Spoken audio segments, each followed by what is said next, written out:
And a very good Tuesday morning, afternoon, evening, everyone. Joe Benigno back with you again, the Oda Pain podcast. It's Tuesday, the 3rd of February, 2026. The Oda Pain podcast brought to you by Manscaped. I know Harper uses it all the time. The Carolina Resort Vacation, 6 inches of snow in Myrtle Beach right now. And my good friends, my son and company at Anita Discount Tire in beautiful Rivervale, New Jersey. Johnny Harper, the man, the myth, the legend. You see him, the former great sports writer for the almost defunct Daily News.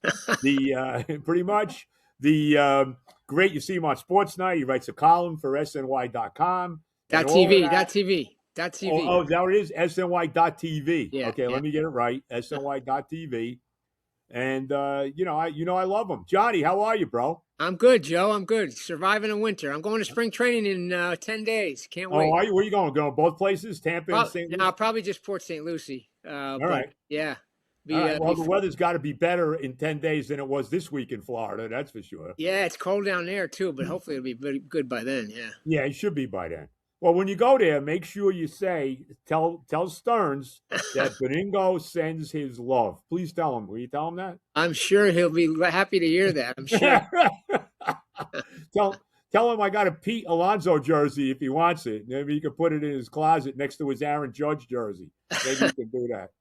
What a disgrace! Man. So I got to start with this. All right. How do you feel? Well, let's talk about Brooks Koepka being back on the tour. Did you watch any of the Torrey Pines? Did you watch that? I did. Yeah, he couldn't make a putt. You know, he hit the ball okay. He couldn't putt. Yeah, it was. I couldn't really get into it because Rose ran away with the tournament. Right. So right. There, but yeah, it's good to see him back. I'd love to see DeChambeau come back too because he's really the biggest name. But he's the big name. Koepka, right. You know, he adds a little juice. That's so right. We talked about it last year. That tour, they need some juice back. We didn't lose him, but he's frozen. Johnny, you hear me? No. Joe, did I lose you? I know. The pain is off the charts. There we are. You back, John? Yeah. Could you hear me? I got you now. You froze on us, so I guess maybe it's the weather, you know? Oh, God, I hope so. Yeah. But yeah, at least Koepka's, he adds a little juice. They need some juice anyway for that tour, that's for sure. Well, at least he made the cut. He made the cut on the number, but he did make the cut anyway, which was good. You know, and he's playing this week at Waste Management, so that's always a good tournament too. That'd be fun, yeah. But there's still they need some big names. They need some young guys to break through and become stars. There's not enough stars right now on that tour, you know. No. Well, you thought Aberg was going to turn into a star. That hasn't really panned out. He didn't make the cut at the Farmers. Yeah, I know. You know, Will Zalatoris, but he got sick, and I think that really kind of curtailed him a little bit. You know, you're waiting for guys like Maverick McNeely, these kind of guys. They really have not really taken off to this point yet on the tour. We got spoiled by the Tiger and Mickelson era. You know, that was must watch every week just about. Now it's just not quite the same. Well, you got Scotty Scheffler. I mean, let's be honest, bro. Scotty Scheffler. Yeah. I mean, come on. Guys won 20 tournaments in like 4 years. It's unbelievable. Need him and McIlroy going head to head a little more. You know. Right. Well, look, let's be honest. To me, the 3 top golfers in the world are Scheffler, McIlroy, and DeChambeau. You agree with that? Yeah. DeChambeau, if he ever came back, that would add a lot to the tour. Yes. You know. Yeah. Well, I think part of it too. Maybe Liv threw him a little more money because I think Liv knows if they lose DeChambeau, it's over. They're done. Yeah. I don't know. I don't know how they survive. I mean, I know how they survive. They've got endless amounts of money, but is anybody watching that? I've never watched one tournament of theirs. I put it on a couple times. It just I can't relate to it. I mean, you know, it's 54 holes. They got their hats on backwards. They're wearing shorts. They're playing music. You know, come on. It's like us out on Rivervale. I mean, not that we got the hats on backwards, but you know what I mean? I know. Hey, listen, that's what it is. One thing I don't get about not just that, but I know a lot of younger people do it now. You know me, Joe. You and me, I love music. I'll listen to music anytime. I don't want music on the golf course. No, I'm with you. I'm with you. I mean, what is the point? I played with a guy last year. He had his thing on the cart the whole time. I'm like, what are we doing here? Let's just play golf, you know? Yeah. Well, I got a couple of friends that I play with that do play music. It doesn't bother me. I don't really hear it when I'm out, out hitting the ball. But I agree. I mean, music on a golf course is I'm with you. Unless it's Rodney Dangerfield, it just doesn't work. Yeah, right. I couldn't hit a ball. You're right, exactly. No, you're right 100%. All right, let's get to the baseball. You know how I feel about what Stearns has done. Look, I like some of the moves he made. I like Bichette. I like the pitcher he brought in. You know, I like him. Peralta. You know, the Luis Robert trade was okay. He didn't really give up anything to get him. But I'm livid over Alonso and Diaz. I really am. I can't say enough, John, about that. Yeah, I know. I get it. I still don't really quite understand why they couldn't make that work, especially he was more than willing to DH. That was obvious. Boris said it early on. Yeah. And there's been reports since then about how they were talking to him about DH in 5 out of 7 times or whatever, 5 out of 7 days. So, I mean, if you were willing to go 3 years for him, which apparently they were, then, why wouldn't you go 5 years? I mean, I don't know. I mean, although I think in a way they might. I think they're going to miss his power, but they might. This Bichette, I love the fact that he's got these unbelievable clutch numbers. He's got a 330 lifetime average with runners in scoring position. And Joe, I went through it year by year. He's done it every single year, except 1 year it was like 250. Other than that, every year he's had 340 or higher. It's crazy. So it's not a fluke. And that was kind of the element they were missing in this offense. So between him and the other guy, Polanco's got good numbers as well. They were missing that consistency, so they could be better off in the long run. But I get it. I understand why people wanted Alonso back, and they could have made it work. Yeah, I don't think Stearns wanted him. I think it really comes down to that. He didn't want him last year either. I think he was kind of coerced by the fan base to bring him back. So I'll never forgive Stearns for that. As far as the Bichette deal, I love Bichette. I love it. But he's only got to wait. It's a 1-year contract, John. Yeah, I know. I mean, that's pretty much what it is. And he's going to be he gave him $42 million, and he's going to be opting out. You know he is. Yeah, well, it is crazy. I mean, it's a $47 million contract. I've never heard of a team giving a guy $5 million more to opt out. If he opts out, he gets an extra $5 million, which I don't understand. I've asked around about it, and I guess it's what they had to do to make the deal, but it doesn't make much sense to me. But who knows? Really, nobody knows. I have asked people in baseball about this, and nobody knows what's coming with the lockout. So they think it could have an effect one way or another on guys maybe opting out or not opting out. But if he has a good year, I could see that he's young enough where I could see them signing him long term.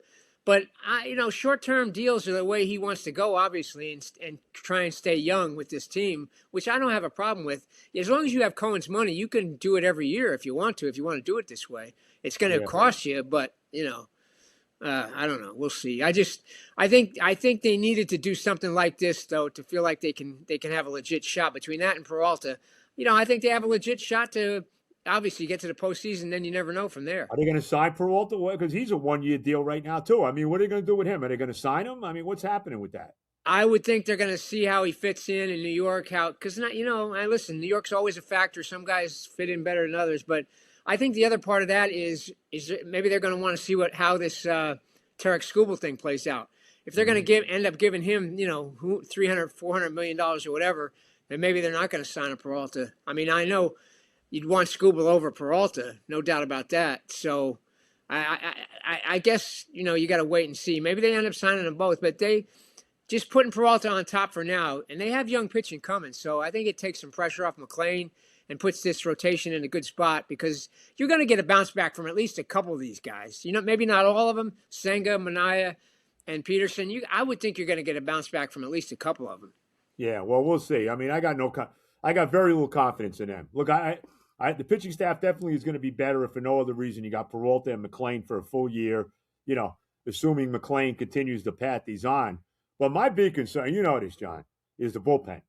And this idea that you got Devin Williams to replace probably the best closer in baseball, it's unforgivable. I mean, it's one thing to let Pete walk, and that's a disaster to me. And I this is another thing, but we'll take this one thing at a time. Let's stick with Diaz for right now. For $3 million, you let this guy walk away. It makes no sense to me. And where was Steve Cohen with that? How does Cohen let that happen, John? I think they screwed it up, Joe. I mean, I think they. I haven't gotten an answer that I truly believe in, but I think, I've heard two different theories. One is that Stearns was okay letting Diaz leave because he believes that strongly in Devin Williams, and he got him at what he felt like was a good, he's all about value. He's all about value. So he felt like he got him at a good value. The other part is they wanted Diaz back. They made him an offer, and at the end, their offer was, hey, we can do more if we need to, which if you're dealing with, the Dodgers are in on him, that's a huge mistake on the Mets' part. If They think, they underestimate, you can't underestimate the Dodgers. And, as it turns out, some of it maybe is on Diaz. Maybe he wanted to go there, chase a ring, however you want to put it, So I don't know. But if you're the Mets and you really want him back, you got to get out in front of that and make the offer and make sure you bring him back. So I think there's, maybe a little blame on both sides, but somehow or another, they did screw it up because to me, Devin Williams as the setup guy for Diaz was a home run of a situation, a home run of a bullpen, because then you have two of the best guys in baseball doing it. My issue, I think Williams, I think he's really good, but we got to see it. When he was given the job as Yankee closer, he didn't handle the pressure well. He didn't handle it mentally. You could see that. He was a different guy. I talked to scouts who said you could see that he was squeezing the ball. He was yanking his fastball. So it definitely got to him. And he did come around. He came around later in the year and pitched well in the postseason. But he never, not as the closer. He was always, at that point, he was a guy. So I got to see him handle it. I think he can, but you got to see it. And until he does, that's a lot of pressure now. He's following Diaz. Yeah, that's no question. So, yeah, Stearns has put himself out there with that one, I think, even more than Alonso. Yeah, no question. And let's be honest, the first time Williams goes out there early in the year and if he starts blowing saves, boy, the fan base is going to be in an uproar. Yeah. And that's just going to add to the pressure on this guy. I'm sure he's happy with his 3 years and $51 million, but you're right. The pressure on him is going to be probably more pressure on him than anybody on the roster, John. I don't think there's any question. Yeah, I think that's fair because, as you said, I think the pieces are in place now for this to be a really good team. But the bullpen is such a crucial part. Who knows, man? Maybe Luke Weaver ends up closing. Maybe Craig Kimbrell ends up closing, Joe. Oh, that's right. They got Craig Kimbrell. I forgot about that. Craig Kimbrell. They signed him to a minor league contract. That's right. Hey, what? It's worth a gamble because the guy, he has great stuff. You could never trust him in a big spot, at least not in the last few years. But he does have great stuff. He might be a great 7th or 8th inning guy and not the closer. So I think that's a good move. It's a good gamble. But listen, it still comes down to you're trusting this bullpen. You're trusting Devin Williams to get the job done, and that's going to be a huge piece. Yeah. Outside of that, like I said, I'll never forgive him. Just like I never forgave M. Donald Grant and Joe McDonald or Frank Cashin, I will never forgive David Stearns. Okay, but those guys at least won championships. This guy has not. You know what I'm saying? Yeah. Okay. So if they win though, you got to move on from Alonso at some point. I have never moved on from Seaver. I have never moved on from Strawberry. I will never move on from Alonso. Yeah, it was a mistake on all those parts. Darryl. I would love to have seen how it worked out with Darryl. I don't know. Maybe he would have avoided some of the pitfalls that happened to him in L.A. and all that. But that was Cashin. Cashin was even more stubborn. If you want to call Stearns stubborn on this, he was even more stubborn than Stearns in terms of he didn't want to pay anybody. Right. And so that was the bottom line there. Darryl didn't help his cause, but he did a lot of talking about it. But the bottom line was Cashin wouldn't pay him, and then he went out and got Vince Coleman to replace him. And that's what led to the worst team money could buy. The famous book. Oh my God, Bobby Bonilla, Brett Saberhagen, Vince Coleman, Eddie Murray. Oh my God! Well, Eddie Murray. I don't put him in a category with those guys. Oh, he was a bad guy to deal with, though. Man. He was, right? Oh my God, that was the roughest clubhouse I've ever had to deal with, man. I'll tell you. And Kevin McReynolds was no bargain either. Oh, well, let's go baback to that. Let's talk about this now. You talk about Darryl. Let's be honest. He trades Kevin Mitchell for McReynolds, which was a disaster. That was McIlvain. Was it? He loved McReynolds. He loved him. He wanted to draft him out of Arkansas. And maybe he did draft him because McIlvain was the Padre. I forget. Anyway, was he with San Diego? He loved McReynolds, so he went and got him. McReynolds was a tremendous player, but he didn't care. He didn't care. He wanted to be duck hunting. He admitted that. He was the only guy I ever saw. We'd be coming in when the press was allowed in. He'd be walking out. He didn't even shower. He wanted to get out of there before the press got in there. And So, but he was a really good player, but they missed Mitchell. They made it. I mean, that was a huge mistake. Cashin thought Mitchell was a guy that was Right. he was a bad influence on Doc and Darryl, and they say it was just the opposite, that he was a good influence on them. He had a background, kind of a gang background in San Diego, whatever. But he, from everything I've heard, he was never into the drugs and drinking like some of these other guys. So that was a mistake. And then letting Ray Knight walk. Yep. $500,000. How about trading Lenny Dykstra and Roger McDowell for Juan Samuel? How about that move, John? Yeah, that was another one. That was that was 89. That was when and I could never get a straight story. McIlvaine blamed it on Davy Johnson, claimed that Davy wanted Lenny out because Lenny was coming to his office complaining about not playing. He was splitting time with Mookie Wilson. And Davey always said it was McIlvaine. So, I don't know who to believe, but it was a terrible trade. Juan Samuel was a disaster. Disaster. And first of all, he was a second baseman, and they were playing him in center field. It was an absolute disgrace. He was like, he came into New York and he was like, what the heck what are all these reporters doing here? I mean, he came from Philly, so he should have been. Right. He just, it was, man, that was as bad as it got. So, yeah. That was as bad. And then Darryl to top it off. So, I mean, no love. I know Frank Cashin, we won his World Series with him, but I will never forgive him for what he did to my team. Hey, listen, you got to give him credit. He did a great job in putting that team together. The trades for Keith Hernandez, the trades for Carter. Right. Bobby O, Sid Fernandez. He made some great trades. He did. But then he broke it apart because his ego got involved, and he wanted he didn't like the fact that they were partying and all that stuff. He wanted him to tone it down, so he let his own ego get in the way of what he had there, and that cost him. Yeah, definitely cost him. We're talking to the great John Harper. You love seeing him on Sports Night with all my favorites there that are on, and then of course we won't get into that. And of course he does. What is it again? It's SNY.TV. Right? .TV. Yeah, I write columns for that on the website. What's the latest column you're writing about? It's been a week or so. I was writing columns for a couple of weeks there when they made the trades, when they got Bichette, and then when they made the trade for Peralta, and then they got Robert. So I was writing about all that. I'm working on something now, talking to people around baseball, just where they think the Mets stand now in the NL East. I'm going to have that out pretty soon. And then final grades. I have a final grade coming up for David Stearns for his offseason. Oh, my God. Feel free to weigh in, Joe. What are you giving him? Don't be giving him any freaking A, okay? You know what? I would give him. Here's my grade. I'll give him an incomplete. Let me see what my team is. No. You can't give him an incomplete. Come on, give me a grade. Give me a grade. I'll give him a C+. Oh, yeah, that's low, Joe. Come on. Well, what do you mean it's low? First of all, you know this. I can't stand it. There's only two people in the world, and I won't say who they are because they're not sports people who I dislike more than David Stearns. There's two. And I'm not going to say who they are. Oh, please don't. What's that? What's that? Please don't. No, you don't want me. You don't want me to. I'm not saying who you are. But David, I just can't stand. You know why I can't stand him? Beside the fact that he got rid of Pete, is because this guy think this is the typical. This is what these guys are now. They all think they're smarter than you. It's not about RBIs. It's not about wins. It's not about batting average. It's about WAR. It's about exit velo. It's about spin rate. It's about OPS. I mean, give me a break. No, I agree. Listen, I criticized him last year. I gave him credit. I've given him a lot of credit when he came on. His first year, everything worked out great. But then I think he did misjudge the effect. Well, J.D. Martinez was probably retiring anyway.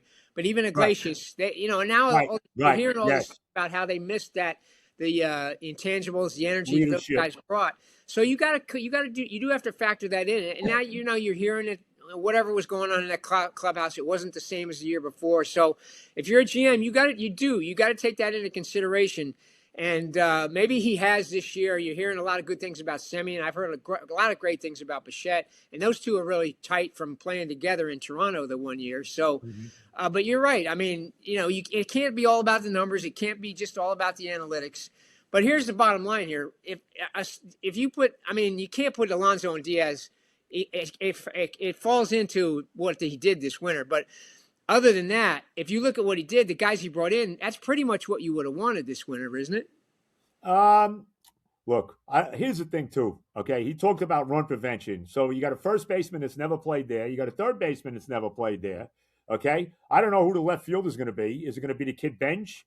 Is it going to be Brett Beatty? Who's playing left field, John? Yeah, I know. Well, a couple things there. First of And all, Diaz is gone. And Diaz is I gone. know. I listen. Okay. I'm all. That's going all. It's going all into the formula for my grade. Okay. All But right. I do have to say that I think the run prevention. I think in some ways it was him trying to set up the idea that Alonso wasn't coming. Right. Exactly. But Exactly. I'll say this though: you got Polanco and Bichette now moving to the corners. They're both shortstops. Shortstops can play anywhere. You know me, Joe. I'm an old shortstop, college. Well, you could play, John. Your athletic ability is second to none. I mean, come on. But you know, We know about you on the handball court, racquetball. We've seen you on the golf course, so we know what Harper can do. You know what I mean? I wish I could play golf better, but we all do. Hey, one thing about golf, and I really once I reconcile this in my mind about golf, John, I started to play a lot better. And that's the fact that you will never be as good as you want to be. Yeah, I know. You never will. You know when you're, especially, I was a good athlete and just about everything else I played, and golf just drives you crazy because well, for one thing, now I don't hit it as far. I need to hit it further, so I'm looking for that extra. Can't worry about that. John, if you're hitting it 185 or whatever down the middle and you're in a fairway, you can't ask for more than that. I'm tired of hitting 3-woods out of the fairway, Joe. I'm tired of hitting 3-woods into the green. Yeah. Well, you know what? It's only going to get. It's only good unless you got some steroids, and I'm good for. You send some my way. Okay. Little HGH, maybe. Little HGH. Right. A little HGH. Right. Exactly. A little A-Rod. HGH. Unless you got some of that. I mean, let's be honest, bro. That's what we're going to be doing. We're going to be. I know. I got it. That's why. First of all, you got to play, and I have no issue with it. You got to play from the up tees. I mean, come on. Let's be honest. I know, but I'm still playing with guys who hit it. Now I play with my son. He's hitting it 250, 260 easy, and I got to go out there try and match him. I can't play. I can't ask him to play with me and then play the senior tees. That's embarrassing for me. So no, I'm not embarrassed at all. I'm not. To me, it's more embarrassing when you refuse to realize what the reality is. Do you know what I'm saying? Yeah, so I'm not embarrassed. Hey, no, look, I can't, I can't admit that to my son. He's got to beat me first. How old is your son? 25? 36. Oh, still 36. Come on. He pounds the ball, Come on. 36, he should be hitting the ball 350. I mean, come on. Right? Yeah, I know, right? Well, it's probably. And here's the bottom line anyway, John, and you know this. No matter how far you're hitting the ball, if your ball striking is good enough, and I think this is the point with me and you, I think the ball striking is fine where we are. Yeah. It all comes down to the short game. It all comes down to the flat stick. You know that. It really does. And that's where you got to be willing to put in some effort and time. And that's the thing. I don't practice enough, No, I don't practice it. I just want to let me get back to the point. These guys I think they're going to be okay at first and third base. I really do. And if nothing else, I think Beatty could play first base. I don't know about left field. That's an issue you brought up. I think they need another outfielder because to me, I'm not, Bench. I don't know if he's going to be ready. I know they love him, but is he going to be ready? He only played like 20 games in AAA and didn't get much there. And Beatty, as we said, I've seen a lot of infielders go out to the outfield and not be able to play that well out there. So I think that is a missing piece. Maybe they'll do something, in at least a small way before spring training. But you're right. There's still a lot of questions. But I do think for the most part, Stearns, the moves he's made, bringing in guys, he's made the right move. So, he wanted that guy Austin Hayes, and then he signed with the White Sox, right? Didn't he sign with the White Sox? Yeah. I don't know if they were going to sign him anyway, but I would still go to. I think I mentioned this to you when we talked. A guy like Mike Talkman's out there, left-handed hitting now. He's not bad. He's okay. He's a professional anyway. Just to give you somebody to fall back, But I think they believe in their young guys that are coming. So that's the bottom line. So. Look, Stearns he's going to be proven right or wrong, and but first I got to give him a grade. So I'll keep working. Refrain from giving him that A. We're talking to the great John. Look at you shaking your head, John. I can't. I won't give it an A. I can't. Right. I got to factor in Alonso and more, even to me more so Diaz than Alonso. But anyway, right. Talking to the great John Harper. Let me get my sponsors in here, John, so we can move on. I want to get into the to the NBA. I know you're a big NBA guy. I want to get into that. This whole Giannis nonsense and all of that. So Yeah. we'll get into that. All right. Now, I don't know, John, if you use Manscaped or not. I've been talking about it for a long time. It's unbelievable. They got the new Performance Package 5.0 Ultra, which it grooms you, makes you smooth on top and on bottom. And I am extremely, John, if nothing, and I'm not a very good-looking guy. Like, you're a good-looking dude. I'm not exactly a good-looking guy. You know what I'm saying? But I am smooth. Like, smooth I am, okay? I don't know about anything else, but I am freaking There's smooth. something to be said for being smooth, Joe. Hey, look, smooth goes a lot. Sometimes smooth is a lot better than being a good-looking guy, as you know. And money also helps. But anyway, Manscaped, John's agreeing. Manscaped 5.0 Ultra, the ultimate upgrade. Nothing says, anything but like a perfectly groomed package. I mean, that's the bottom line. And I say this all the time. And, I've been using for a long time, John, the Lawnmower 5.0 Ultra, which really you use for the lower extremities. And I say this all the time, John, even though it really isn't real, it gives you the illusion of extra inches, okay? And we all can use there's not one guy I know that doesn't want extra inches. I mean, let's be real about it. The lawnmower, what's that? Where are they? They're not getting a better advertisement than this for anybody else, Joe. No, I've said this for years. I should be a national spokesman for Manscaped. I mean, really. I even wear their underwear. I even use their body lotion and shampoo. I use the whole deal, bro. So it should be me. I should be. It should be national endorsement contract, Joe. National endorsement. So anyway, check out head over to manscaped.com and join the over 13 million men worldwide who trusted Manscaped. Use the code PAIN, because I got a lot of that, John, with the teams I root for 15% off your entire order. Manscaped, check it out. The lawnmower, the performance package. You want to be smooth, you will be smooth. Okay, now, if you want to go on a vacation, you don't want to go there now because they got 6 inches of snow on the ground. But you want to check out Carolina Resort Vacation down in beautiful North Myrtle Beach, South Carolina. My kids went down there over the summer. They loved it. Carolina Resort Vacations OBLV Unit 2. They have 5 spacious bedrooms, each with a private en-suite bathroom.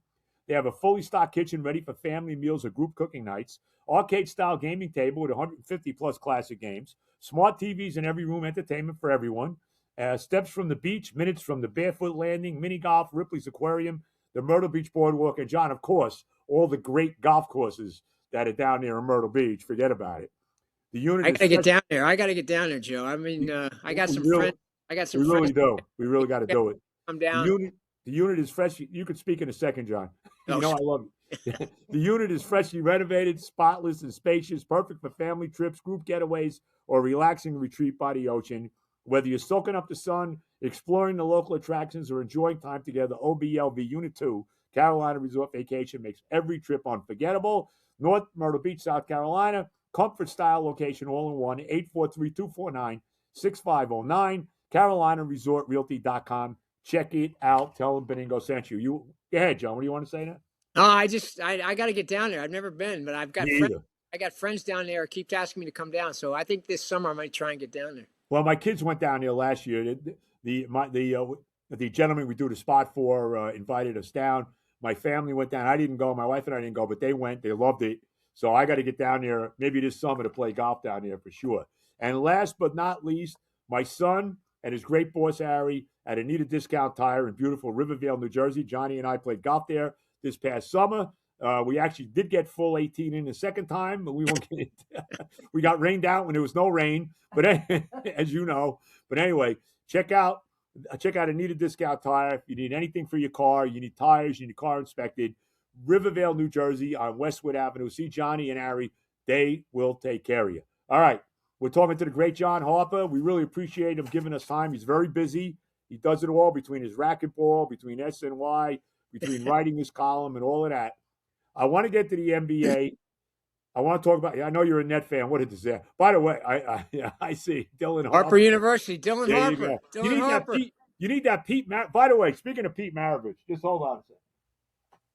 Just bear with me, John. There he is. Here's the pistol. There he is, John. Oh, beautiful. You like that? What jersey is that? Is that Atlanta? Oh, Atlanta. when they went red. When he first got there, remember they had the green and blue. It was Oh beautiful. yeah. That's right. Yeah, Yeah. yeah. Oh It's man, the I just saw something. I think it was on Twitter. It's like it's an anniversary of his where he broke the all-time scoring record or something. I forget, but at yeah, LSU. aren't many people that remember him from his LSU days except me and you, Joe. Yeah, that Yeah, was. no, we go. I told you we were talking about Johnny Newman yesterday. I mean, you and I, we go way back. Johnny, you and I have basically seen it all, right? We've seen it all. We saw Kareem in college, right? Let's be Yeah, honest, yeah. right? Hey, I lived in Dayton, Ohio, and University of Dayton played That's UCLA right. in the finals. Donnie May and Hank Yep. Fink. Yeah. Yeah, that was the first of Kareem's championship. That was their only undefeated year. They went in 67 year. Then the next year, they lost to Houston in that classic game in the Astrodome with Elvin Hayes going for 39. Yeah. Kareem had an eye issue. Yeah. Yeah. Didn't play great, and then they played him in the Final Four, and they beat him like by 40 in the Final Four. Yeah. Right, Yeah. and then of course the last year, I think it was Purdue and Rick Mount that they beat in the finals that year. Wow. Yeah. That's right. Remember that? Yeah. I remember him from the cover of SI way back when. I think when he was in high school, I think, and they put him on the cover. Yeah, I think he was because I went to college in Indiana. He went to Lebanon. He was from Lebanon, Indiana. Isn't that where what's his name's from? Steve, the guy who played for Bobby Knight. Now he coaches. Steve Alford. Alfred. Didn't he from the Lebanon? He might have been. I'm not sure exactly where. I mean, he was part of that. He was part of Knight's last championship team. Yeah, the one with Keith Smart hitting the shot from the corner when Syracuse couldn't make a foul shot in that final. Yeah, that's right. Oh my God! Yeah, I was there. I was covering that one. I was there for that. I got to cover a bunch of Final Fours. Yeah, I was there for the Jordan '82. I was there for the. Oh my God! You talk about the Freddie Brown. Freddie Brown passing the ball to James Worthy. Oh my God! How great was that game? Tell me. Yeah, that's when Jordan just stepped up and said, "I'm winning this game." You know, right? Yeah. I tell you, there's nothing better than college basketball in person. It's such a great event. You know. Yeah, I went to a few Final Fours myself. I was lucky enough to go to like 4 of them. So they're pretty good. There's no doubt. But just going back to that '82 game, because to me that might be the great. Remember, the game starts out with Ewing has like five. John Thompson tells him, "I don't care if you're goaltending. Do it anyway to intimidate him." Right? He did. Oh, it was crazy. He just kept blocking everything, goaltending everything, and he was like trying to send a message. But Carolina, that was Worthy. That was Sam Perkins. Jordan. Yeah. I think wasn't that Buzz? What's his name? Was he one of the little guards? Jimmy Black. Jimmy Black was the point guard. Oh, okay. Yeah. And Matt Doherty. Matt Doherty was the other starter. That was the starting team. And you know what? And remember that game. And who knew, John, as a lifelong Knicks fan, that would be the beginning of Jordan sticking it to Ewing. Right? Now, I didn't know. Right? Yeah. Now, who knew that was going to be going forward? We didn't know that. Yeah. But that was the beginning. But then they missed their chance to win one without you when Jordan stepped away. My God. Terrible. They should have beat Houston. I mean, I don't want to get crazy. But let's talk about the Knicks now. What's your thoughts? I want no part of Giannis, I can tell you right now. I don't want to mess this team up. I think leave this team alone. Everybody gets on Karl Anthony Towns. He's leading the league in rebounding. Leave him alone. They got a pretty deep team. They're on a roll now. They won 6 games in a row. Everybody was panicking when they lost 9 out of 11. They won 6 in a row now. They're back on track. Just leave this team alone, John. Your thoughts? I'm with you, Joe. I think they did. I think they recommitted to defense, which they needed to do. Whatever they had that players only meeting. Maybe that had something to do with it. Right. They got Josh Hart back, and he is such a glue guy. Oh God. And you're right. I don't know, man. First of all, I think they'd have to give up too much. I don't even know if they have enough, but you'd have to give up too much. You'd tear the guts out of this team, I think, if you made the trade.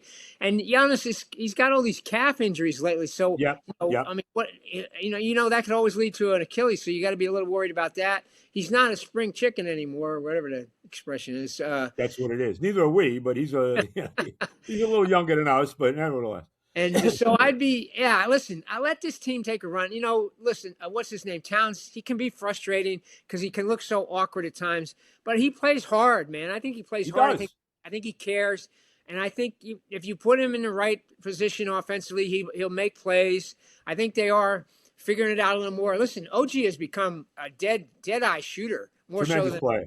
got He's a there. tremendous player, OG. So I Yep. like what they got. I think they're deep now. I think you're getting some guys off the bench. Kolek to me is still. I think you can really find spots for Yeah, him. you were right about Kolek. Kolek's really a player, John. He Sees the really floor, is. man. There aren't many guys that see the floor like he does. I Yep. thought in his years at Marquette. I don't think he's ever going to be a great shooter, but he can make some plays for you. He can give you just enough if you get Brunson out of the game, give him some rest. So I do think they have. And Robinson is really he's a force when he's in there as a rebounder. The foul shooting thing is always going to be a problem, maybe, but I think they have a lot of the pieces to make it work. And so yeah, I'm with you. I tell you though. The Pistons are for real. They're gonna be tough to beat. Man. The Pistons. Cade Cunningham. He's a beast. Yeah, and the Knicks beat him last year, and they were tooth and nail to get by him last year in the first round. Yeah. So I agree with that. I think Philly is a team to be reckoned with if Embiid is healthy. Yeah. I think Boston is obviously still a team that you got to deal with. I guess Indiana's kind of fallen off the face of the earth a little bit, but I fear them. I always fear them. So. We'll see. I mean, I wouldn't mess with this team. I really like this team. I 100% I do. So, but you're right about Kolek. You hit it on the head with Kolek. He's a good player. Hey, listen, I was a pass first point guard. If you know the game, you see guys who see the floor, and there aren't many guys like that anymore. It's become such a scoring game, in the NBA, shooting 3-pointers and all that. But to me, the best part of basketball has always been guys that can really find the open man, dish, penetrate and dish and things like that. That's what Kolek does. I mean, not to turn the clock back again, Joe, but man, going back to well, first of all, Jason Kidd was one of the best ever. Yeah. And then I'll go back, and you remember Ernie DiGregorio. He was one of at Providence, of course. The guy threw Marvin Barnes, Ernie DiGregorio, Kevin Stakem, right? That was Dave Gavitt. Wasn't Dave Gavitt the coach of that team? I think he was, right? Yeah, I think so.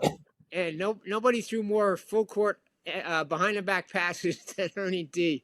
So anyway, I like Kolek. I don't think he's ever going to be a star, but I think he's a really good role player on that team. So yeah, I mean, I want to see. Listen, they played. I think I know we all kind of laugh at that NBA Cup or whatever, but when they played San Antonio, there was a lot of intensity in that game. I watched it. It was like a playoff game, and they raised their game to that level, and they beat it. San Antonio, they had just beaten OKC, and they beat them 3 times. Yeah. So I think the Knicks have it in them, and I do. I want to see what they can do. I mean, if you bring in Giannis, you never know how it's gonna play. I want no part of him. I really don't. I'll tell you another guy.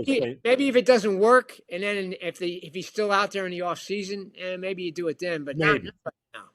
Yeah, and even Landry Shamet has been good. He had a huge game against the Lakers the other night. Yeah, he can hit it open. No doubt. I'm absolutely shocked to see that James Harden is about to be traded again. Oh God, please. The guy could he ask out and anywhere he's been, he's asked out at some point in his career. And he never wins, anything. Well, he never shows up in the biggest games. Yeah. Although I still think the Nets, I still think they could have won. Well, if it wasn't for the whole COVID thing and Kyrie with the vaccine, that they were actually playing well together. Harden had agreed to basically be a facilitator in the point guard role for Kyrie and Durant. They were really playing well, and then the whole thing blew up. And Durant said, I'm not Durant.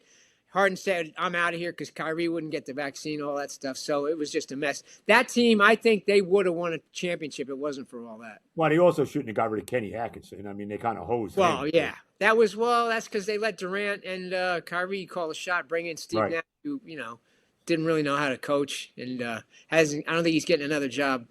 I don't know. He hasn't gotten one. He's back on TV, I see. Yeah. But how you feeling about NBC having NBA again? It's pretty cool. I hear the music and all that from the 90s. You know what? Let me just say this, okay? But before I get to that, I just want to say Mitchell Robinson, lowercase Dennis Rodman in a lot of ways. He's a great offensive rebounder. Right?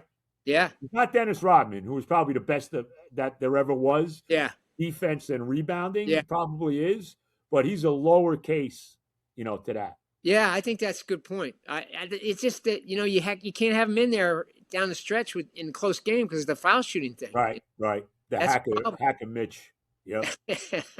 But yeah, he's and he when he's in there though, he takes a load off of Towns. He's such a great rebounder, and he's a shot blocker. So he's a big part of what they're doing.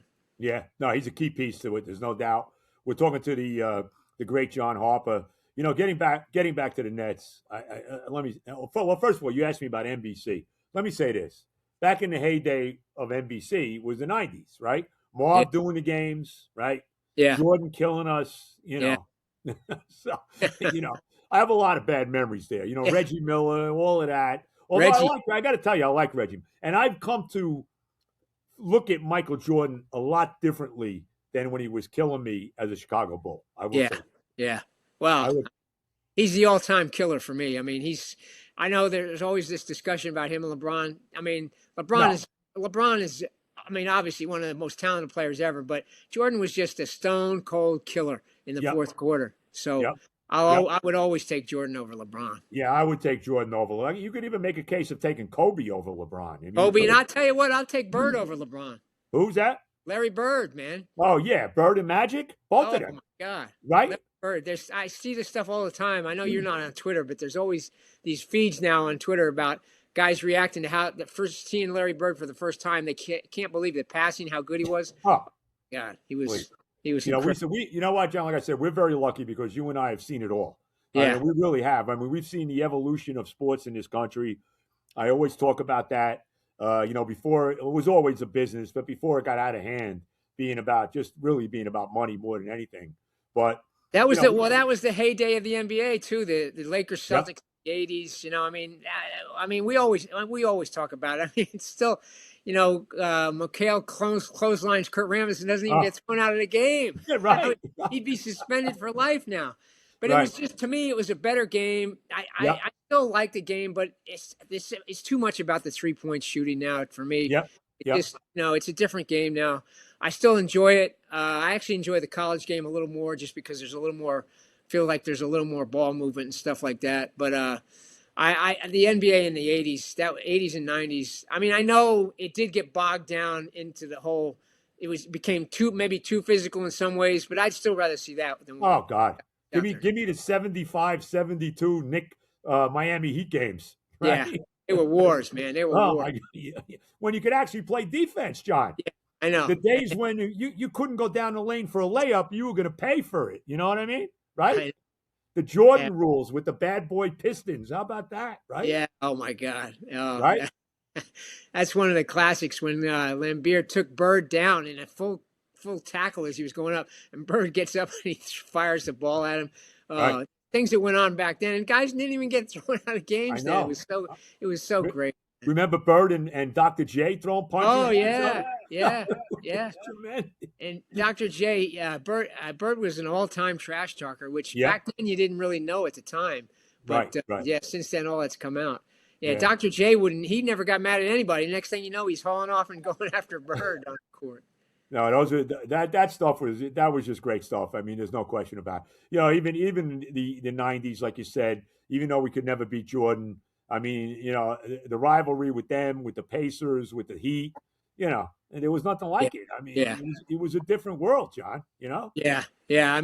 Some of those games with Jordan now, you look back, they were classics, man. God. They showed some highlights the other night about, he's always the one where he fakes the one way and goes back and dunks the ball over Ewing or whatever, and then you didn't see Starks, of course, always had the left-handed dunk, right? Wasn't that Starks? Don't even. You know what? I hate that. There's nothing that aggravates me more than the John Starks dunk in Game 2 of the '93 Eastern Conference Finals against the Bulls. Let me tell you right, and I will never forget. Okay, I'm watching that game. I'm deliriously happy, of course. And Marv Albert is doing a game with the late great John Andres. And he says on MSG, and he says, "This series is far from over." I'll never forget.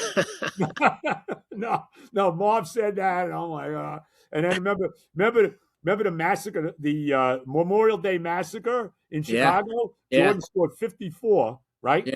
And then, of course, come back to the Charles Smith Memorial, which still, to me, to this day, my God, as a guy who's a Knicks fan, who goes back to Johnny Green and Richie Guerin, okay, because I go back that far, all right? The old Garden. Yeah.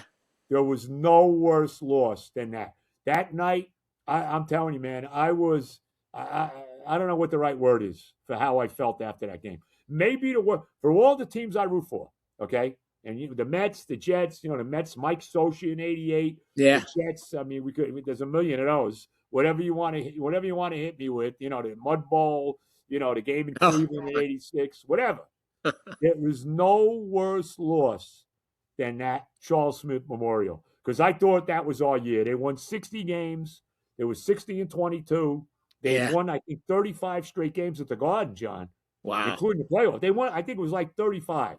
Wow. I'm not sure the exact number. We could look it up. They had a long winning streak at home, and to lose that game, man, oh, God. I was, I'll never forget, my wife was sitting here. We weren't married at the time yet. And she actually called me up to see if I was alive. Yeah, she watched the whole game. We weren't together yet, so she watched. Oh, wow! And I'll never forget, after they lost, and people telling me, "Oh, they're going to win. They're going to come back. They're going to win Game 6 in Chicago." I'm like, "They're not winning. There's no shot they're winning in that game." No, that was that Charles Smith thing, man. And I mean, it was you kind of feel bad for the guy, but he was like 6'11", right? I mean, yeah.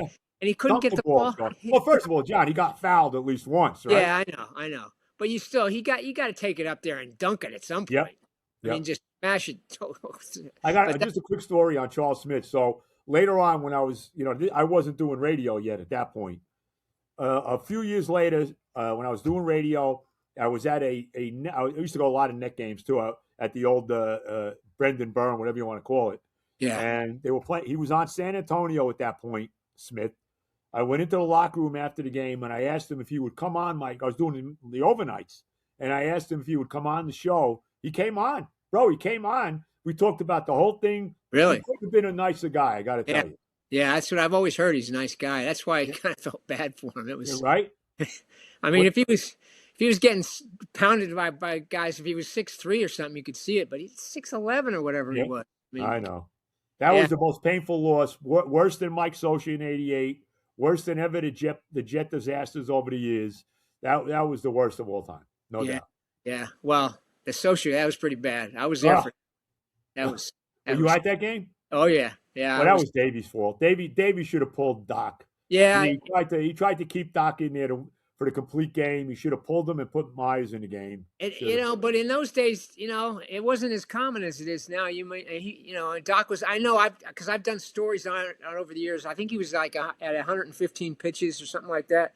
Davies, but once he walked, I think it was Shelby, right? He walked. Yeah, John Shelby. Yep. That was probably the telling sign. And then Doc has always said he just made a mistake.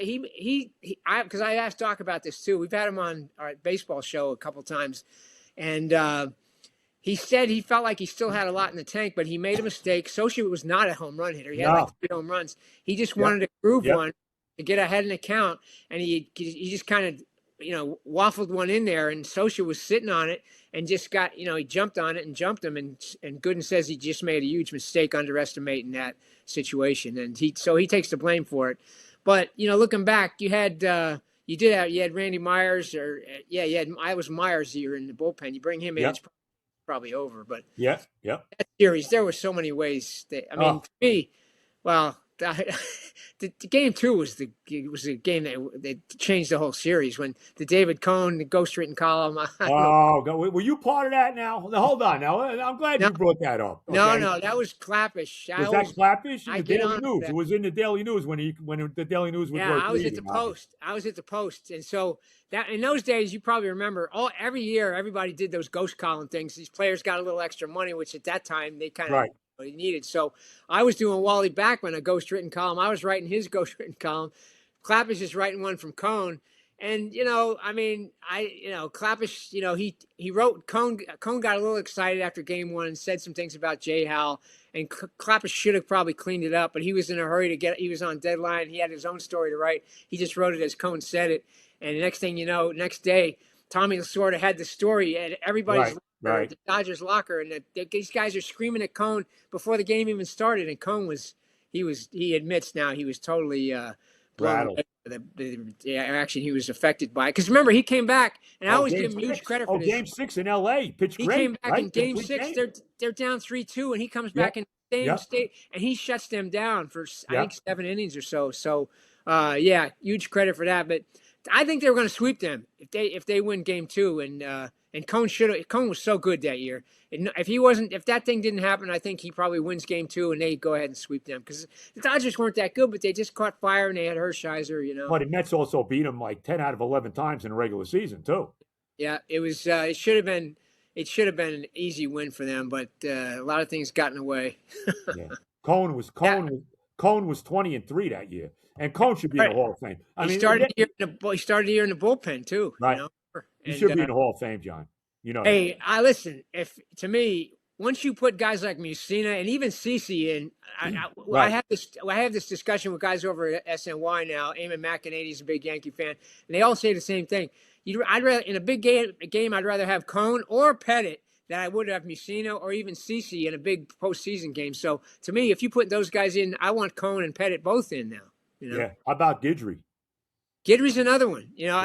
He's kind of short. His peak. It's kind of a short career, but yeah, Guidry was as good as anybody when he was at his best. Yeah. I'm going to give you another guy that you could make a consideration for the Hall of Fame. Jerry Koosman. He gets none. I mean, Jerry Koosman was a tremendous pitcher. Really, he's got great numbers, and he took a back seat to Seaver. But he won some huge games for them in the postseason. You think? He won Game 2 after they lost the first game in Baltimore. He shut them down. That changed the whole series. Yep. And then he won Game 5. He closed it out. He did. Yeah. How about how do you feel about DeGrom, Joe? You gonna vote him for are you gonna see you want him in the Hall of Fame? You know what? I never loved DeGrom. I never loved him. Yeah, that's right. You always were on him about going 6 innings. Yeah, and he didn't win. He didn't win. That wasn't his fault. I understand. But he was only pitching. Maybe if he pitched 9 innings, maybe they would have won. But anyway, here's how I feel about DeGrom. He left New York. And I understand why he left. I think politics had a lot to do why he left. He wanted nothing to do with New York, and he couldn't wait to go to Texas. Okay? So I get that. I understand that. So I have no ill will towards him because of that. I will say that. Okay? Now, is he a Hall of Famer? I mean, there's a lot of guys that won 2 Cy Young Awards. Johan Santana's not in the Hall of Fame. Tim Lincecum. Tim Lincecum's not in the Hall of Fame. Yeah. Right?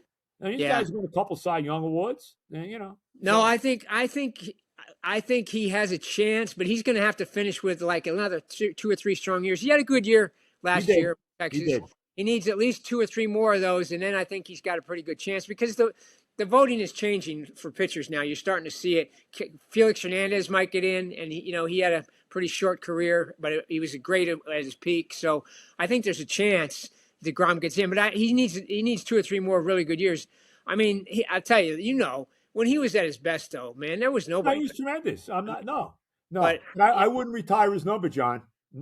No. I get that. Yeah, I mean, you want Beltran's number retired? As long as he goes in as a Met on his hat. I think if he goes into the Hall of Fame with a Met hat on, you retire his number. Pretty sure he's going to, yeah. And, he's definitely underappreciated, mostly because of the Wainwright curveball, Yeah, well, that didn't help him, But, I mean, look, he was probably the best free agent we ever signed. I'll give him that. He had a bad first year, and he bounced back after that. And he got hosed. The whole Houston thing. It's like they blamed it all on him, John. Yeah. I mean, come on. But you know what, Joe? Listen, he was a big part of it. He was a huge part of it. So I dinged him 1 year, and then I voted for him after that. But it was not like he was an innocent bystander down there. Yeah. Because he's a really smart guy. He was the best. You talk to guys who play with him. He was the best at picking pitches, picking up guys what they were tipping pitches and stuff. Without the sign stealing stuff, he always did that. He has the highest percentage base stealing of anybody in baseball for a guy who stole over 200 bases because he was such a smart player.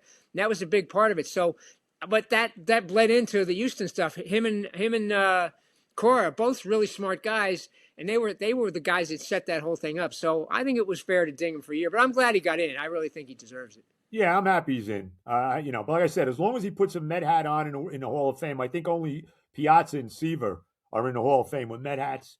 Yeah, As long as he's in there with that, then you put number 15 up into the rafters.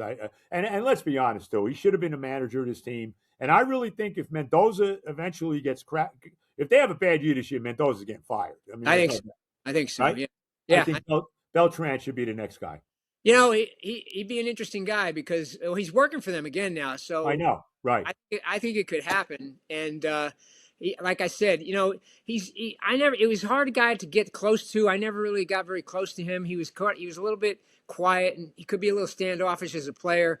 But I think he is a really, really smart guy, and I think he has relationships with other young players in the game. He's really good. As he got older, he was a good mentor for young players. So I think he could be a good manager. That was a shame that cost him his job because Yep. the Mets could have held their ground and stayed with him. And I think it would have blown over, but they didn't want to do that. So Yeah, well, that was a bad move by them. There's no doubt about it. Talking again to the great John Harper. I know, and I appreciate the time, John. I know you got to run here. We got you for almost an hour already. I want to go quickly back to college. Are you into the St. John's UConn Friday night? Are you oh following yeah, that game? yeah, be a great game. St. John's is starting to play Yep. much better. They Yep. start to figure it out. They play so hard. Patino's teams always play so hard. They play good defense. So yeah, I'm looking forward to that because we're getting to that point in the college season. I'm starting to watch as much as I can. Although I have to tell you, my favorite team to watch is the UConn women. I just love their Well, game. but you know what? Here's the problem. Okay, I, all right, I with know the what you're going to UConn. say. Go They ahead. got two tremendous players. Sarah Strong is unbelievable, and what's the other girl's name? The AZ big player. Fudd. AZ Fudd. Right. Tremendous players, right? You can't say enough about Gino and all that. But they killed the John. There's no competition for them. But you know what? Well, this is only this Even has only South become a thing. Carolina, they're going to kill them. They're going to This is kill them if they well, play. the Big East Conference is a joke. That's the problem. Right, But right. they've played. I was just looking at it yesterday. They've played the number 6, 7, and 8 ranked teams in the country: Ohio State, Michigan, and Louisville, and they beat them all by 20 points. So That's what I'm saying. I know, but it's not like they don't play anybody. They've played a lot of really good teams outside the conference this year. But it was only a couple years ago. They were having so many injuries they couldn't win. They went like 6 years without a national championship. But this year, I just love the way they play. We talked about it before, how it's a different game in the NBA now. These guys, they play. The ball movement, the way they pass and cut, and then they play their butts off on defense. They overwhelm teams with defense. But it's the problem now is they beat up on Tennessee. Tennessee actually gave them a game last weekend, and it was tied at the half. They beat them And then by 30. they won by 30, right? They won by 30. Right. But so there's like 3 or 4 teams: Texas, South Carolina. Once you get in the NCAA tournament. But anyway, I just love watching. But I'm into the men's too. I tell you, I'm into it. I think it's going to be Arizona's tremendous. Yeah, And undefeated so far. And I think Purdue is really good. I love watching their point guard. I think it's Braden Smith. He's a really good player. So, I hate to do it, but Joe, where I'm going, that's not the same either. College basketball, No. when guys were staying 4 years, and I know that's the way of the world now, but back in in the Duke days, the early '90s, and even back before that, the St. John's, Georgetown in the '80s, and all that. That was great college basketball because the players were there 4 years. You knew who they were. Now you don't know from year to year who the players are because I just heard last night. I was watching some game. I can't even remember, and they said the first 12 guys. There's projected the first 12 guys in the NBA draft this year are freshmen coming out of college. So they're all gone. It'll never be, John. Sports will never be what it once was. We're blaming on money, Joe. Who needs money? Well, that's what it's. Even college football now, you got the basketball too. You got this NIL money. These guys are playing. They're playing for 4 different schools. It's like free agency with no salary cap. You just go anywhere. Speaking of which, Joe, I was so hoping your Jets were going to get Fernando Mendoza. Oh my God! It's not going to happen. Let me just say this. You can't blame it on the Giants, Joe. If they had just lost to the Raiders in that late season game and gotten the number 1 pick, maybe the Jets could have worked out a deal with the Giants. That would have been tremendous. Yeah, that would have been good. Look, here's the bottom line. The coach is a disaster. I mean, there's no other way to say it. I'm praying Frank Reich becomes the offensive coordinator. He's in Florham Park today, Joe. That's what I just heard this morning. Well, they better freaking not let him go, because at least with him, they had Wink Martindale there, and then he flies. This has happened twice now with Aaron Glenn. Okay, yeah.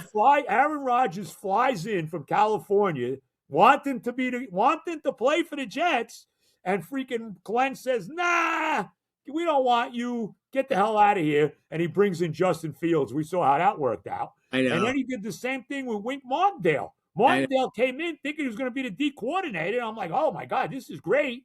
And then Glenn says, nah, I'm going to call the plays on defense. And then they hand some guy I never heard of the defensive coordinator job. What? I know. Listen, if Aaron Glenn, if he didn't have a 5-year contract, he'd be gone. There's no doubt about it. He's going to be gone. Look, John, you know that. If he has a bad year this year, if he gets off to a bad start, he's going to fire in the middle of the year. I mean, that's why I want Wright there, because you can make Wright the head coach.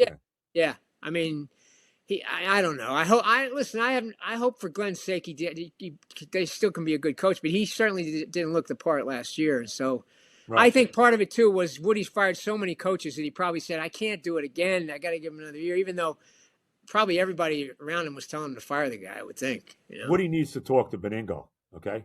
Let me tell you right now, okay. And look, they got a lot of draft. They got the second pick in the draft. They got the 16th pick in the draft. They got 4 of the first 48 picks in this year's draft. They got almost $100 million under the salary cap. They got 3 number ones next year, right? What I would do, all right, with the second pick in the draft, I love the kid Chambliss from Mississippi, by the way. I love him. Okay, I like him. Okay, maybe. All right. Well, I don't know if he's coming out. I think he's still. He's trying to sue the NCAA or whatever. Right. So if he stays, I will take the best defensive player with the second pick. The defense is a joke. I would take the best defensive player on the board. I don't know, the kid from Miami, one of the Ohio State guys, whoever it is. Best defensive player on the board. And I would, at 16, I would take the next defensive player I could get. That's what I would do. Bring in a veteran quarterback. I don't care who it is for a stopgap. I don't care, whoever it is. Cousins, Mac Jones, Marcus Mariota. I like Malik Willis from the Packers. You could bring him in. I'm good with him, right? Then I'll tell you who I'd take a shot at in the second round if he's there as a quarterback, Carson Beck. And I'll tell you why. Not that I love him. Yeah. But he started 43 games in college, John. He's played a lot of football in college. You know. He's 20. What is he, 24, 25? Yeah, something? right. So I think that's a big factor. Bring him in. I'm so glad this guy, Dante Moore, decided not to come. Yeah. I don't want him. He's only 20. He stunk in the big playoff games. Even the game against Texas Tech, he wasn't any good in that game. He completely, shit the bed against Indiana. You know, I don't want any part of him. So I'm glad he's staying in. But that's what I would do. And then, I get it. I wouldn't reach for a quarterback either in the first. No, definitely not. And then here's what I need to do. If Woody had a brain in his head, okay, which he doesn't, all right, I would get on the phone to Mike Tomlin and say, Mike, I got a blank check here. Yeah. How much do you want? Yeah. Want $30 million a year? There's no salary cap for coaches. You want $30 million a year to save my franchise? Let's go.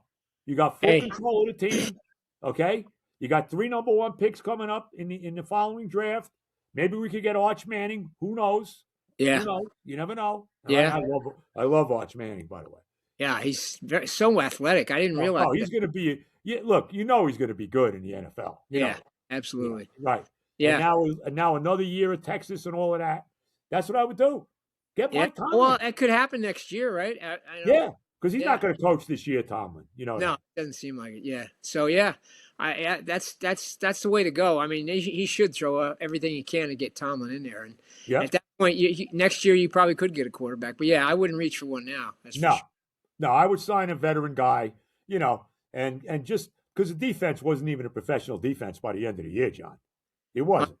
Hey, one other thing. Speaking of Ask Benigno, has your boy Saleh reached out for any advice now that he's got a second job? Saleh has not. I've actually texted him a few times. Yeah. I haven't. I got to text him to congratulate him on his new gig. Plus, he's got a quarterback now. He's got Cam Ward there. Yeah. Hey, listen. He brought Dable in. He's got Dable as his OC. Yeah, he's got a chance. He's got a better chance there than he did with the Jets. That's Yeah, for sure. well, of course. So does he get back He's got a now when you quarterback. text him? He never had a quarterback with the Jets. Yeah, I know. Does he get back to you when you text No, him? no, no. He's not happy with me. I get it, and that's He fine. still he probably holds you responsible for getting him fired, Joe. Nah, I don't know about that. No, I'm just kidding. That shouldn't happen. That was a big mistake by Woody. You know what? He didn't exactly have a head coach presence either. To me, No. I mean, But Woody made a mistake. He shouldn't have got rid of him when he did. He should have let him finish the year out. Yeah, because the other guy was worse. But still, Saleh never really showed you that he was going to be a really good coach either. Right. He's a great coordinator. He is that. I give him that. But we'll see what happens, John. I tell you what, though, I was fired up watching Harbaugh's press. That guy, man, he's just natural leadership all over the place, And so, I know sometimes you can get fooled in press conferences, but man, he just sure seems like the right guy at the right time for that team. Yeah. And who's the OC there? I forget, because Monken is the coach in Cleveland now. They just hired a guy today, Nagy. Oh, that's right, Charles Nagy. That's right. Right. Nagy, Not Charles Nagy. He was the Indians pitcher. Yeah. Matt Nagy. Matt Nagy. Yeah. And that's a solid choice, Yeah. And he's got a quarterback. He's got Jackson Dart. They got the 5th pick in the draft, right? He's got a lot of young players, Scatterboo, Neighbors. They're going to be good, bro. Yeah, you could see him making a jump a little bit like the Patriots did. Yep. Who you got this week, Joe? Who you got? I am still down in this Super Bowl. I can't tell you. Yeah, First of all, and I don't want to get political, but really, Bad Bunny is the halftime show, John. This is seriously. This is the 250th anniversary of the United States of America, and you got this guy as the halftime show, John. And John, let's be honest, John. It's going to turn into some political BS. You know it is. Well, politics aside, I don't understand. I mean, I don't know. I don't know much about him other than as far as I know, 90% of what he sings is in Spanish, right? He's in. So I mean, how does that translate to a Super Bowl audience? I didn't understand. And and apparently he's wearing a dress too, John. John, come on, John. What's wrong with Roger Goodell? Roger Goodell is such a freaking. How did the owners? And I know they're all making gobs of money. I mean, come on. I am so down on that guy. I mean, I can't stand him. I mean, I can't stand. Rob Manfred is terrible. Silva's terrible. I never thought I'd see the day that Gary Bettman was the best commissioner of the top 4 sports. Hey, I'm no Manfred fan, but I will say this: he saved baseball with the pitch clock. He did save baseball. The pitch clock is great, and he also was given it. The Dodgers can do whatever they want, John. We talked about this off the air. They used to kill George, and I'm a big fan of George, who should be in the Hall of Fame, by the way. How he's not in is beyond disgraceful. That's not the sports writers, Joe. Don't blame them for that. Okay, because I love the sports writers. How George is not, and I love. How George is not in the Hall of Fame, bro. Come on.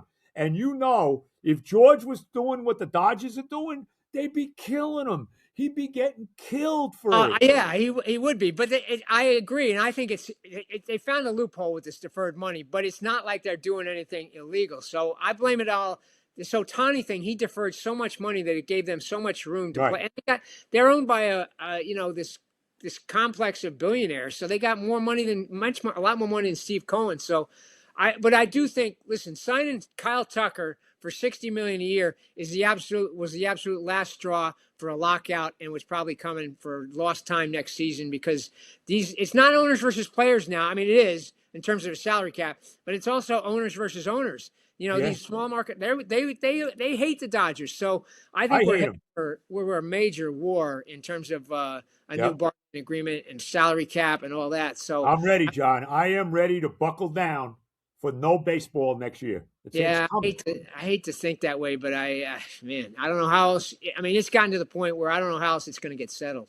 Yeah, no, it's an absolute disgrace. Well, look, Ohtani will have all that money and backloaded, as I've told you before, to take care of his interpreter after he gets out of jail, right? I mean, he's got all that money. He's got to give to his interpreter. I mean, come on. Oh, what a disgrace, John. Well, worst part about it, then you're going to lose. The Mets are going to lose the year of Tarek Skubal, because he's not going to play in 2027. You know what? I'm ready for a cap, John. I really am. Look, I understand it's not football where everybody gets the same TV money. I get that, but still, come on. You need a salary cap in baseball. It'll change the playing field dramatically. I'm all for it. I have to say, I'm all for it. Well, it would work. It would work against the New York teams, obviously. But Yes, but I'm still all for it, John. I don't know if I need to see the particulars of it. But there's got to be a way where you can't have 20 out of 30 teams going into the year with no hope of winning a championship. Right. 20 years, and the fan base. I don't know. I mean, I guess fans go just to go for entertainment to these games, but why would you go see a game if you think your team has no chance of? Well, you know what, though? I will say this, John, and this goes back to letting Alonso go. I think that you need, and to me, it's all sports, but maybe baseball more than any other one. There's a certain emotional attachment that you get as a fan, certainly me, especially to the homegrown guys. Okay? Yeah. Homegrown stars. And look, Pete was an all-time Met.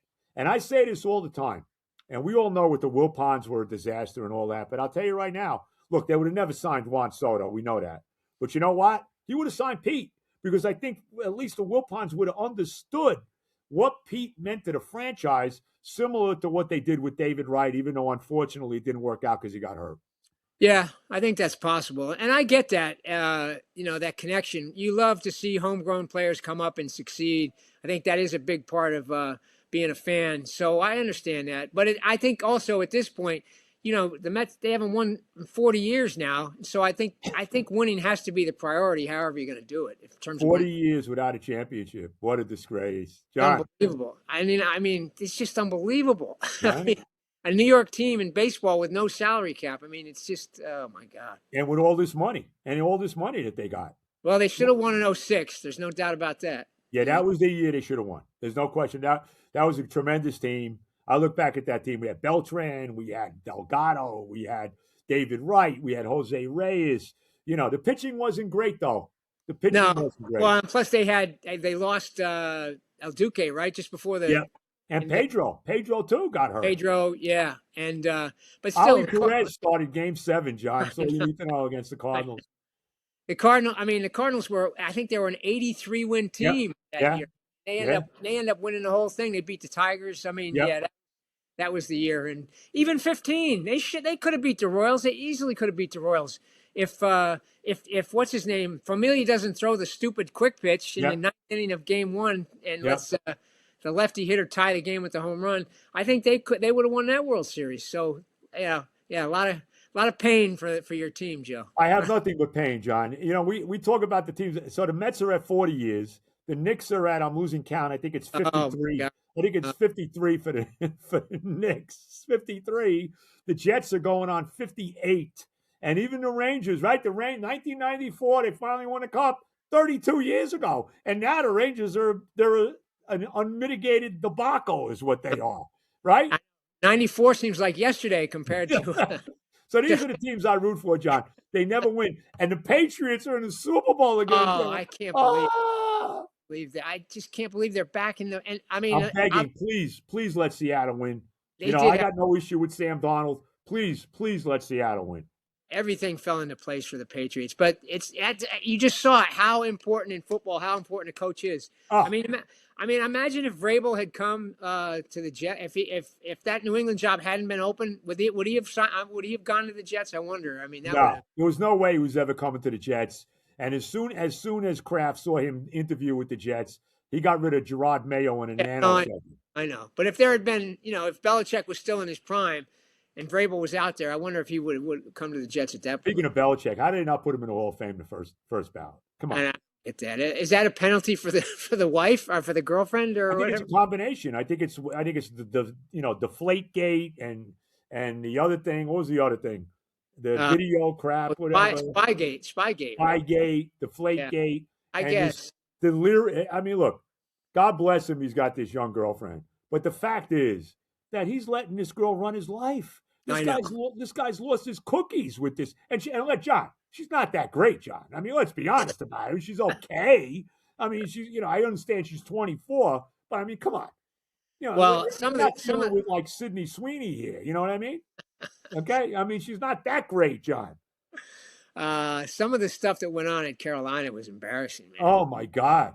he's walking around, on the sidelines and asking him for whatever. As people, I can't even. How about the picture of him on the beach with her? You ever see that picture with him on the Him beach? holding her up on his feet. Oh my God! Yeah, I know. Oh, Well, my wife's shaking her head. She can't.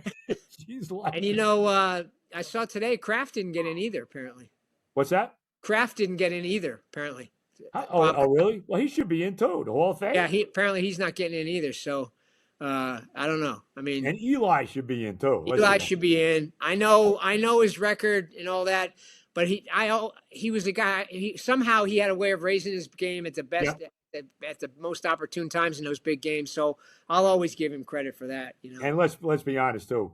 I know it's 100 years ago, but Jim Plunkett should be in the Hall of Fame too. Jim Plunkett, wow, he won 2 Super Bowls. Two Super Bowls, yeah. Those are the days, the old glory days with Al Davis, man. Yep, those were the days, bro. Down the field to Freddie Bolitnikoff and whoever else. Yeah. Warren. Well, I don't. He actually was with Plunkett. It was Cliff Branch. Yeah, that's right. I think Bolitnikoff was already gone by. He was probably gone by then. Yeah, that was a 60. Kenny King. They had Kenny King. They had the great David Casper at tight end. They were good.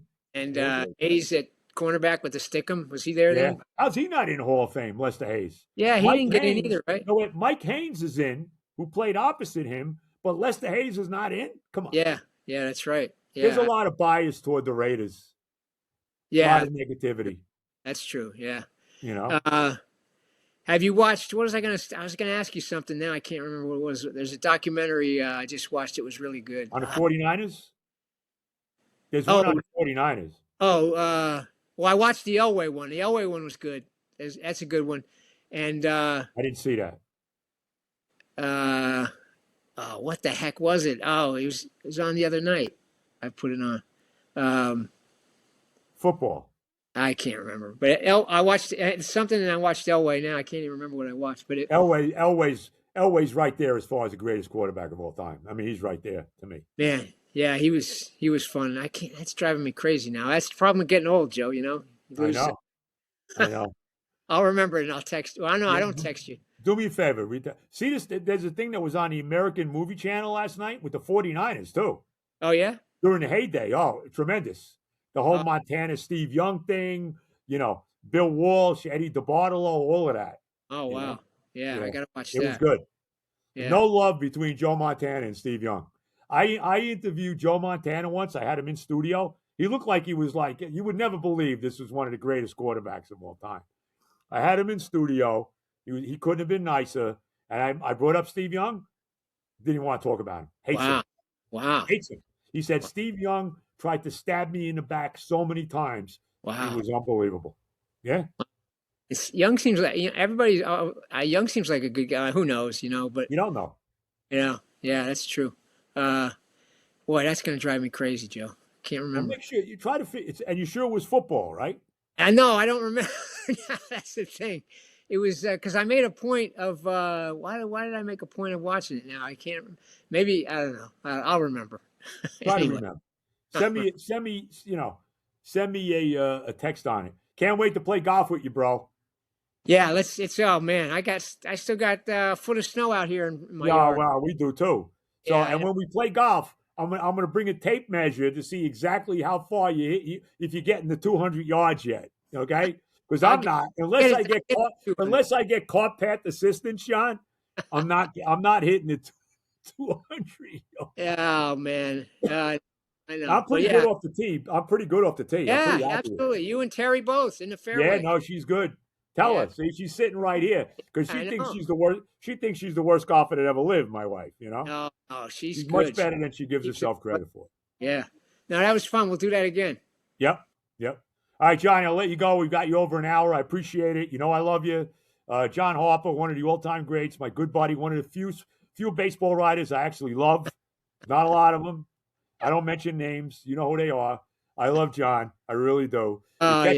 Catch him on Sports Night on SNY, SNY.TV for his articles.